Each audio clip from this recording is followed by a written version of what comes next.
अस्सलाम वालेकुम, welcome back to my YouTube channel. आज मैं आपसे शेयर करूंगी सूजी के दानेदार लड्डू बनाने की रेसिपी और इसे हम सिर्फ दो चीज़ों के साथ बनाएंगे। तो चलिए बनाना स्टार्ट करते हैं। सूजी के लड्डू बनाने के लिए मैंने यहाँ पर 1 पाव सूजी ली है और सूजी को मैंने अच्छी तरह से छा लिया था। यहाँ पर आंच को आपने बिल्कुल लो पर करना है और बिल्कुल हम इसे ड्राई रोस्ट करेंगे। तकरीबन 4 से 5 मिनट के लिए बिल्कुल हल्की आंच पर आपने इसको भून लेना है। बहुत ज़्यादा आपने आंच को ना तो मीडियम पर रखना है और ना ही आपने इसे हाई पर करना है। और घी हम इसमें फ़ौरन से ऐड नहीं करेंगे।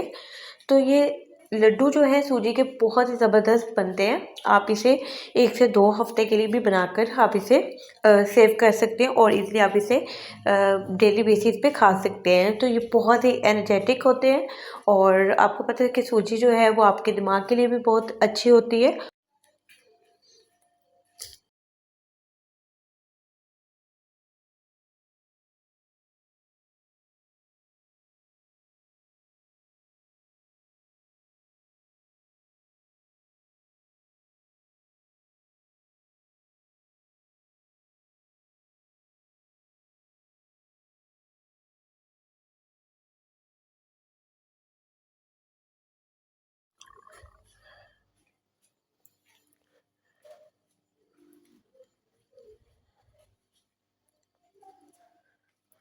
तो यहाँ पर सूजी की बुनाई करते हुए मुझे तकरीबन 4 से 5 मिनट हो गए थे और मैंने इसे ड्राई रोस्ट किया था और अभी इसमें घी ऐड नहीं किया था। तो यहाँ पर 4 से 5 मिनट के बाद इसका थोड़ा सा यहाँ पर कलर चेंज हुआ था और अच्छी सी खुशबू इसमें आना स्टार्ट हो गई थी।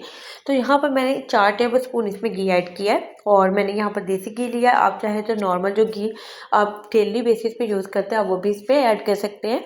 लेकिन देसी घी अगर आप इसमें ऐड करेंगे तो इसकी खुशबू बहुत ज़्यादा अच्छी आएगी और इसमें बहुत अच्छा टेस्ट बन जाता है। तो इसको हम इसकी बुनाई करेंगे।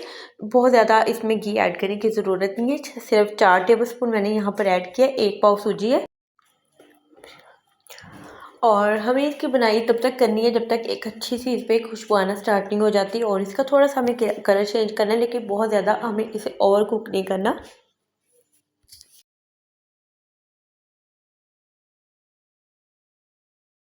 तो यहाँ पर मज़ीद 4 से 5 मिनट हो गए थे। बिल्कुल लो फ्लेम पर ही मैंने इसकी बुनाई की थी और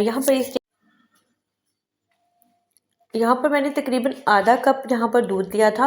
आपने फ़ौरन से इसमें सारा दूध ऐड नहीं कर देना, थोड़ा-थोड़ा सा ऐड करते जाएँगे और यहाँ पर जो आँच है ना बिल्कुल लो पर आपने रखनी है और स्पून की मदद से मिक्स करते जाएँगे। थोड़ा-सा दूध यहाँ पर हम दोबारा इसमें ऐड करेंगे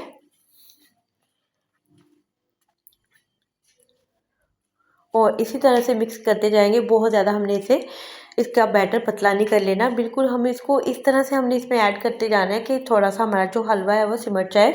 और यहाँ पर अभी हमने इसमें चीनी ऐड नहीं की। तो मज़ीद 2 से 3 टेबल स्पून मैंने इसमें ऐड कर दिए।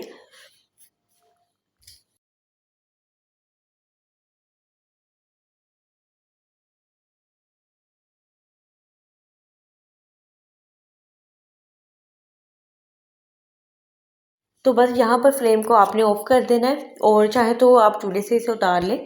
तो यहाँ पर 4 से 5 टेबल स्पून मैंने इसमें पिसी हुई चीनी ऐड की है।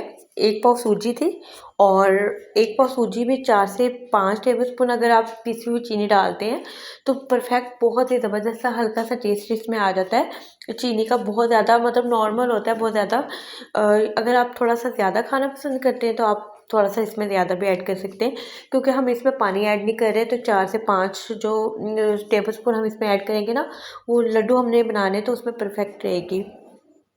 तो यहाँ पर मैंने चीनी को मैंने अच्छी तरह से मिक्स कर लिया था और थोड़ा सा इसे ना थोड़ा सा ठंडा होने देना, बहुत ज़्यादा ठंडा नहीं करेंगे। और यहाँ पर कुछ पोर्शन इसका लेंगे और जिस साइज़ के आप यहाँ पर लड्डू बनाना चाहते हैं उसी साइज़ को इस तरह से हम दबाते हुए लड्डू तैयार कर लेंगे।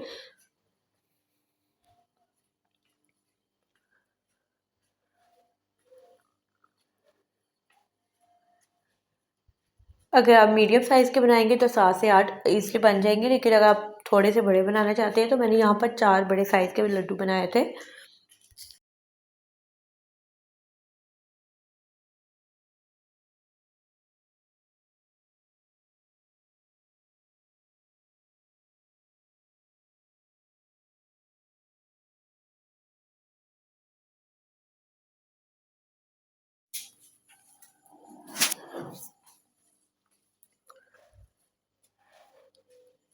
तो यहाँ पर लड्डू मैंने तैयार कर लिए थे और ये काफ़ी बड़े साइज़ के मैंने यहाँ पर लड्डू बना लिए थे। और थोड़ा सा इसे डेकोरेट कर लेते हैं। खोपरा यहाँ पे मेरे पास था और आप किसी के नट्स के साथ भी इसे डेकोरेट कर सकते हैं। तो ये बहुत ही ज़बरदस्त बनते हैं, आप इसे ज़रूर ट्राई कीजिएगा। और रेसिपी अच्छी लगी तो रेसिपी को आप लाज़मी देखें, इसे ट्राई करें और लाइक कर दें और अपना फीडबैक लाज़मी दें। दुआ में याद रखें। अल्लाह हाफ़िज़।